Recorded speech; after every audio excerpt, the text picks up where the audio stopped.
Students, अगर आपको CLAT PG 2026 exam next 20 से लेकर 25 डेज में क्रैक करना है, B it for PSUs, B it for NLUs से, टॉप एनएलयूज से अपना एलएलएम करना या जैक एंट्री, इस वीडियो के अंदर मैं आपको डिटेल में स्टेप बाय स्टेप एक गाइड दूंगा कि कैसे आप ये कर सकते हो। सबसे पहले मैं आपको ये एक्सप्लेन करूंगा कि कैसे ये चीज़ पॉसिबल है, बिकॉज आपको डाउट तो होगा ही कि सर हो भी पाएगा या नहीं। मैं आपको बहुत ही अच्छे से समझाऊंगा।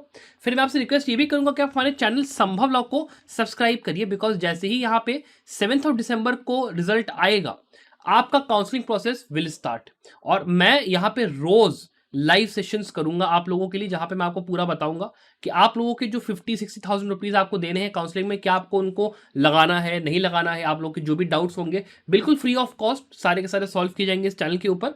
तो इसीलिए इस चैनल को प्लीज सब्सक्राइब करिए, और साथ ही में हमारे व्हाट्सएप और टेलीग्राम ग्रुप को जरूर से ज्वाइन करिएगा, बिकॉज वहां पे जो भी अपडेट्स आएंगे आफ्टर द एग्जाम्स, चाहे कॉलेजेस के हों, कुछ भी हो, एडमिशन रिगार्डिंग कुछ भी हो, आपको सारा का सारा मिलता है। तो प्लीज व्हाट्सएप टेलीग्राम ग्रुप पर जाके ज्वाइन करिएगा। अब चलिए सबसे पहले पॉइंट के साथ शुरू करते हैं कि क्या सर हमें ये एग्जाम क्रैक करने के लिए बहुत ज़्यादा स्कोर करना है। तो इसका आंसर है नहीं। आपको केवल देखिए पीएसयूज की अगर आप बात करते हो 85 प्लस स्कोर करने की जरूरत है। इवन आप ये बात करोगे कि अगर आपकी टॉप 30 में भी रैंक आती है ना, तो आपको इंटरव्यू का कॉल आएगा, बिकॉज इज पावर ग्रेड और एनटीपीसी का आपका जो इंटरव्यू निकला है उसके अंदर में आप अगर 75 या 70 भी लाते हो, there is a good chance कि अगर कट ऑफ हाई नहीं गया आप आराम से टॉप 30 में रैंक ला सकते हो।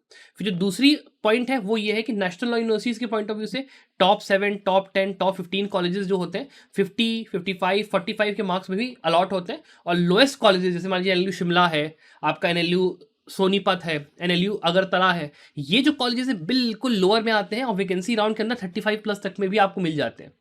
तो आपको बहुत हाई स्कोर करने की जरूरत वैसे भी नहीं है। तो आपको इस बात का ध्यान रखना है कि तैयारी में जब आप फिर जैक एंट्री की बात करते हो तो आपको 35 प्लस तक भी अगर आप लेके आओगे, very easily it can be done in the last 10 days. Even लोगों ने बहुत आराम से किया है। बिल्कुल आपको बिल्कुल बेसिक पढ़ना है आराम से। अब जो आपको अगला पॉइंट अंडरस्टैंड करना है वो आपका 80-20 परेटो प्रिंसिपल है। अब देखिए होता क्या है ना स्टूडेंट्स की, आपने जो 80% अपना एफर्ट डाला है ना, मान लो आपका कोई स्टूडेंट है जिसने 5 साल बढ़िया कॉलेज में पढ़ाई करी या जुडिशरी की कोचिंग अच्छी ले रखी थी, या पिछले 6 महीने साल भर से क्लैट पीजी एग्जाम की तैयारी कर रहा है, उसके 80% जितने ये एफर्ट्स हैं वो एग्जाम में केवल उसको 20% रिजल्ट आके देंगे, और आपके जो 20% एफर्ट्स होते हैं लास्ट के आखिरी के 20 से लेकर 25 डेज में, उससे आपको जो आपका 80% रिजल्ट होता है ना वो आपको मिलता है। और ये चीज आपने कॉलेज के अंदर देख चुकी है। जब आप प्रोफेसर्स पूरे साल आप लेक्चर्स अटेंड कर लो, कुछ भी कर लो, लास्ट के 1-2 दिन में जो रात की पढ़ाई होती है ना, उसी से आपका एग्जाम का रिजल्ट निकल के आता है। ये फैक्ट है, ये आपको पता है। तो इसीलिए अभी देर बिल्कुल नहीं हुई है। लास्ट की जो डेज है इसमें अगर आप कायदे से जो आपने पढ़ाई अभी तक करी है, जो आपने कॉलेज में पढ़ाई करी, वो आपके दिमाग से गई तो नहीं होगी ना, होगी आपके दिमाग के अंदर, थोड़ा बहुत होगा। आप रिवाइज कर लो, केसेस कायदे से पढ़ लो, still there is a good chance कि आप बढ़िया स्कोर यहाँ पे कर पाओगे। इसके बाद अगला जो पॉइंट है वो ये है कि आपका 80 से लेकर जो 90% पेपर है वो केवल 10 मोस्ट इंपॉर्टेंट सब्जेक्ट्स में से आता है। अब ये आप पिछले 5 साल के एम्पिरिकल डेटा देख लो आपके सामने, आप ये देखते हो कि देयर आर सर्टेन सब्जेक्ट जिसमें से हर साल क्वेश्चन पूछा है, and then there are subject जिसमें से किसी साल आया किसी साल नहीं आया। तो हमें जो मतलब रखना है वो केवल उन सब्जेक्ट से रखना है जो कि सबसे ज्यादा इंपॉर्टेंट है, बाकियों से हमें कोई मतलब नहीं है। तो इसीलिए जब आप तैयारी कर रहे हो, आपको मैं जो स्ट्रेटजी बताने जा रहा हूं इस वीडियो के अंदर में, आप वो फॉलो करो। मैं बिलीव मानो आप आराम से एग्जाम निकालोगे।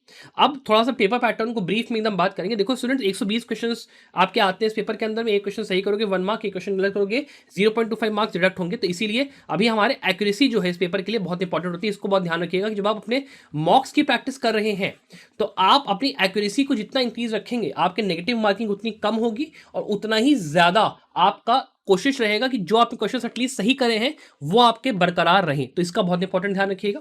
फिर बात करते हैं पेपर के पैटर्न की, पैराग्राफ वाइज क्या होता है। तो देखिए ये तो 12 पैराग्राफ का या 20 या 24 पैराग्राफ का क्वेश्चन पेपर आता है, जिसमें कभी कभी नंबर ऑफ सब्जेक्ट्स है तो बहुत ज्यादा होते हैं, तो हमें पता करने में बड़ी डिफिकल्ट होती है कि यार पहले कौन सा सब्जेक्ट करें बाद में कौन सा सब्जेक्ट करें, या नंबर ऑफ पैराग्राफ कम होते हैं, लेंथ बहुत ज्यादा बढ़ जाती है, तो इसलिए पैराग्राफ को पढ़ने में, आंसर को ढूंढने में टाइम लगता है। तो हमें जो तैयारी करनी है वो हमें दोनों पैटर्न के हिसाब से करनी है। तो इसीलिए मैं आपसे एक बार रिकमेंडेशन ये दूंगा कि आप अपनी तैयारी को जल्द से जल्द शुरू करिए, और टाइम को ऐसे डिवाइड करिए कि नवंबर में जो आपका ये अभी 20-25 दिन बचे हैं, इसमें आप पहले के जो 13 से लेकर 16 डेज जो भी आपके पास है उसको आप अपने फाउंडेशनल स्टडीज के लिए और अपने जो केस लॉज है उनके लिए दीजिए, और लास्ट के जो आपके 7 to 10 डेज है उनको आप अपना फिक्स करिए कि हाँ सर मैं जो है अपने मॉक पेपर्स की कायदे से प्रैक्टिस करूंगा, because mock paper practice is very important, और केस लॉज की पढ़ाई और फाउंडेशन सब्जेक्ट तीनों का एलिमेंट्स का बराबर से होना बहुत इंपॉर्टेंट है। चाहे आप इस पॉइंट ऑफ व्यू से पढ़ाई करो कि सर मुझे केवल रिवाइज करना है, या फिर इस पॉइंट ऑफ व्यू से भी कि मेरे को शुरुआत से कई सब्जेक्ट्स को फ्रॉम स्क्रैच करना है। और दोनों के लिए ही अगर आप मान लो एक ऐसा ढूंढ रहे हो सोल्यूशन कि सर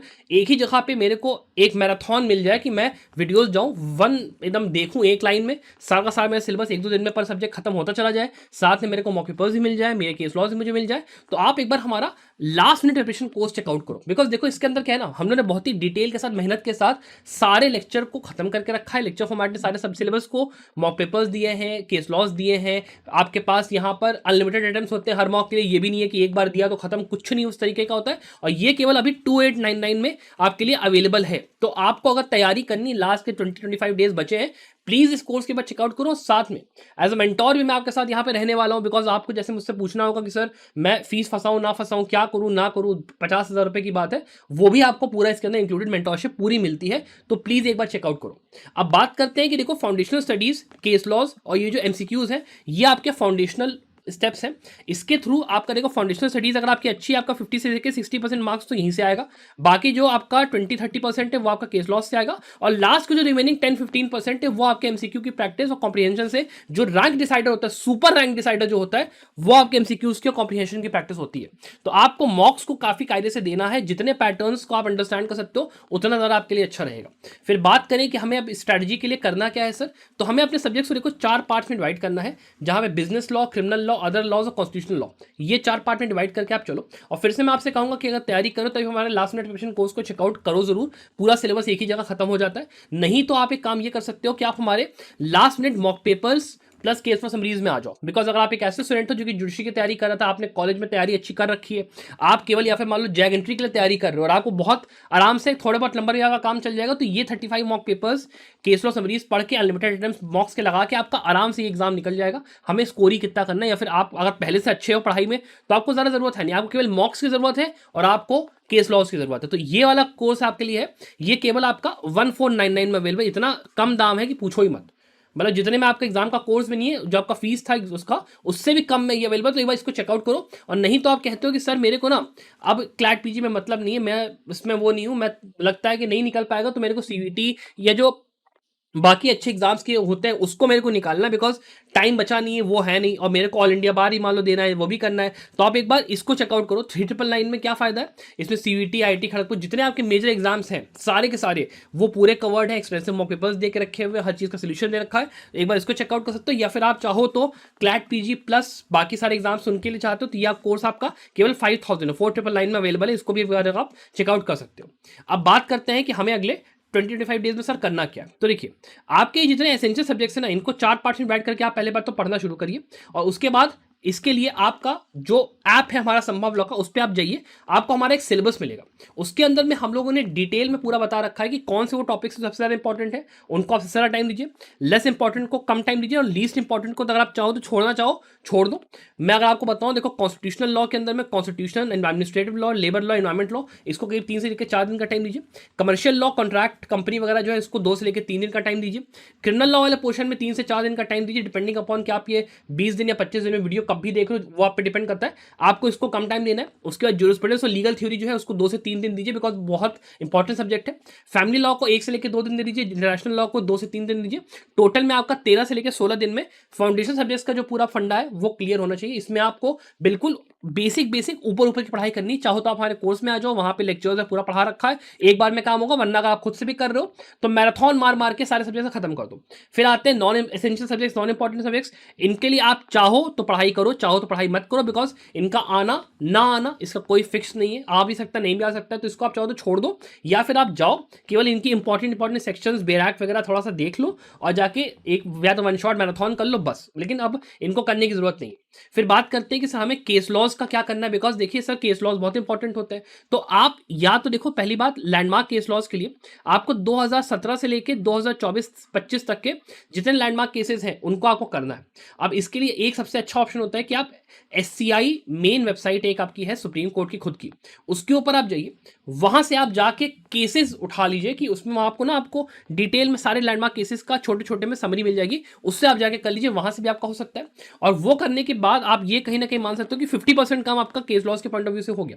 फिर उसके अलावा जो रीसेंट केसेस होते हैं ना, रीसेंट केसेस अब अगर आपको करना है तो आपको ये जितनी गाइडलाइंस मैंने दे रखी है इनको आपको फॉलो करना पड़ेगा, कि हो सकता है कोई इंपॉर्टेंट सब्जेक्ट मैटर का केस है, कोई जूरिस्प्रूडेंस का केस है, कोई ऐसा केस है जिसमें कि कंटिन्यूइंग सीरीज में बैक टू बैक जजमेंट्स आ रहे हैं, उस टाइप के केसेस आपको देखने पड़ेंगे। लेकिन उतना टाइम नहीं है, तो मैं आपको फिर से कहूंगा कि आप 1499 में हमारा कोर्स चेकआउट करिए, बिकॉज इसके अंदर लैंडमार्क वाले रिसेंट वाले सारे केसेस कवर्ड है, मॉक पेपर्स भी दे के रखे हुए एक ही बार में, सारा काम आपका ए टू जेड हो जाएगा। तो प्लीज एक इसको बार चेकआउट करिएगा, बिकॉज अब ये जो टाइम है इसमें खुद से बैठ के रिसर्च करना जाना, बिकॉज इंटरनेट के ऊपर अगर आप जाओगे इतने सारे वीडियोस पड़े हुए हैं ना, इतने सारे वीडियोस पड़े हुए हैं ना समझाते हुए कि सर आप ये कर लो भाई, आप वो कर लो भाई, आप वो कर लो भाई, उससे कुछ नहीं होगा। बिकॉज आपको बहुत ही स्ट्रक्चर्ड, बहुत ही क्लियर कट अप्रोच अभी चाहिए। आपके पास टाइम नहीं है कि आप टाइम वेस्ट करो और फिगर आउट करो कि मैं खुद से ही कर लूंगा, सेल्फ प्रेप कर लूंगा।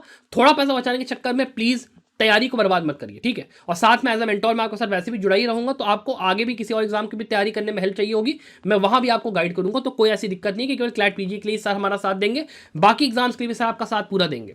अब इसके बाद ये बात आती है कि हमें सर केस लॉज को पढ़ना कैसे। तो देखो, अभी केवल केस का नाम और जो लॉज इन्वॉल्व है और जो आपका यहाँ पे रेशियो इंसिडेंट था, रेशियो इंसिडेंट, ये तीन चीजें केवल केसेस की पढ़ो, उसके भी वन लाइनर्स में पढ़ पढ़ के खत्म करो, ज्यादा टाइम मत दो उसको और आगे बढ़ो। उसके बाद ये बात आती है कि सर लास्ट का जो एक हफ्ता है या जो हमारा 10 दिन है उसमें हमें क्या करना है, मॉक पेपर्स के लिए हमें क्या करना है। तो देखो बेटा, ऐसा करो, पहली बात तो मॉक पेपर्स आप एटलीस्ट 1 से लेकर 2 हर दिन लगाओ, बिकॉज अगर आप लगा के मॉक पेपर उसको रिवाइज कर रहे हो कायदे से, आप अपने अंदर में ये देखते हो कि किन सब्जेक्ट में मैं कमजोर हूँ, किन में मैं कम, मतलब मेरे को और जरूरत है मेहनत करने की, उस हिसाब से आप अपनी तैयारी को शिफ्ट कर पाते हो, गियर शिफ्ट कर पाते हो, रिवीजन भी आपको उस हिसाब से अच्छे से हो पाता है। कभी कभी ये भी होता है कि आपने लैंडमार्क केस लो मान लो नहीं पढ़ा, तो अब आपको दिख रहा है मॉक पेपर में लैंडमार्क केस लो ज्यादा आ रहे हैं, मैंने वो पढ़ना शुरू कर दिया, या किसी तरीके का ऐसा है कि पैराग्राफ आप नहीं पढ़ पा रहे हो, उस पर आप ध्यान दे पाते हो। साथ में मेन चीज होती है कि आप अपना एक्यूरेसी जो होती है इस एग्जाम के अंदर में वो आप इंप्रूव कर पाते हो, कि अगर आपकी एक्यूरेसी मान लो 85% की एक्यूरेसी आपकी अगर आ रही है ना, तो आप अगर मान लो केवल 50,